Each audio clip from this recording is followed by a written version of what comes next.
आज डॉक्टर बाबासाहेब आंबेडकर यांची 133वी जयंती आणि त्या निमित्ताने पुणे स्टेशन या ठिकाणी प्रसिद्ध उद्योजक पुनीत बालन या ठिकाणी आलेले आहेत। बाबासाहेबांच्या पुतळ्याला त्यांनी पुष्पहार अर्पण केलं आणि अभिवादन केलं।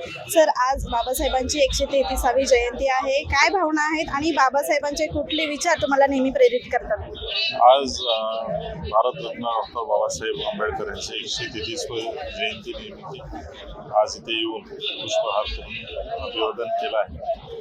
त्यांची एकच विचार मला जी प्रेरणा देते की सगळी जी आहे ते म्हणतात एनवेजिंग दी वर्ल्ड ॲट इक्वॅलिटी, म्हणजे सगळे सेम आहेत, सामान्य आहेत, कोणी वरती नाही खाली नाही, जातपात हिंदू मुस्लिम काही नाही, सगळे सेम आहेत। हीच जी त्यांची विचार आहे ती प्रेरणा आहे आणि त्याच हिशोबाने आम्ही आपली संस्था असेल, आज RPI मंदार असतील, अनेक इथे जे लोक आहेत त्याच विचारांनी हे आज कार्य करतात। आज बघा एकदा मिसल, आपण इथे मिसलचे इथे आता इथे कोण येऊन मिसल खातोय याचं हे नाही बघत की हा हिंदू आहे, हा मुस्लिम आहे, हा शीख आहे, ईसाई आहे, असं नाही, समान सगळ्यांना ओपन फॉर ऑल।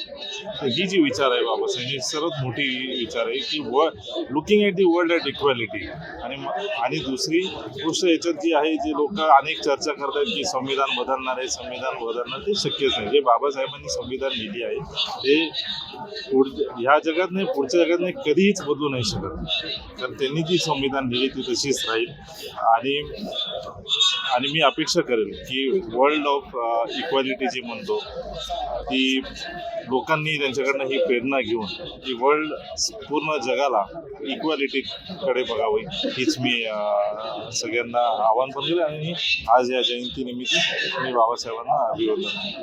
जो समाज आहे तो उत्तरोत्तर प्रगती करतोय, या ठिकाणचा जो माहोल आहे, पुस्तकांची मोठ्या प्रमाणात विक्री होते, लाखोंच्या संख्येने विभिन्न एकत्रित येतात, त्यांना तुम्ही काय संदेश द्याल? हे खूप चांगला उपक्रम आहे, कारण लोकांना आंबेडकर जयंती म्हणजे धागडधिंगा, म्युझिक, DJ हेच वाटतं, पण तसं नसतो। कारण आंबेडकर जयंतीमध्ये अनेक वर्षापासून ही रेव्होल्युशन होत चालली आहे की झाडं लावणं, पुस्तक वाटप, मुलांना दत्तक घेणं शिक्षणासाठी, मेडिकल हेल्प, आज मेडिकल कॅम्प्स पण आपण इथे बघतो आहे। तर ही रेव्होल्युशन आहे, ते जी भीम आर्मी आहे ती सगळ्यांना मी सांगेल की ही जी सामाजिक उपक्रम हे करतात हे अनेक दरवर्षी वाढवा, जे मदत लागेल ते नक्कीच आमची ग्रुप पुनीत बालन ग्रुप किंवा वैयक्तिक पुनीत बालन खंबीरपणे त्यांच्या पाठीशी आहे। सर, प्रभातच्या माध्यमातून सर्वांना भीम जयंतीच्या कशा शुभेच्छा द्या?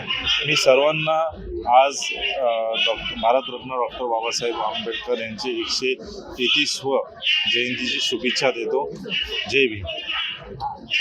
तर हे होते प्रसिद्ध उद्योजक पुनीत बालन यांनी आज भीम जयंतीच्या निमित्ताने डॉक्टर बाबासाहेब आंबेडकरांच्या पुतळ्याला पुष्पहार अर्पण करून अभिवादन केलं आणि त्यांनी प्रभातशी संवाद देखील साधला।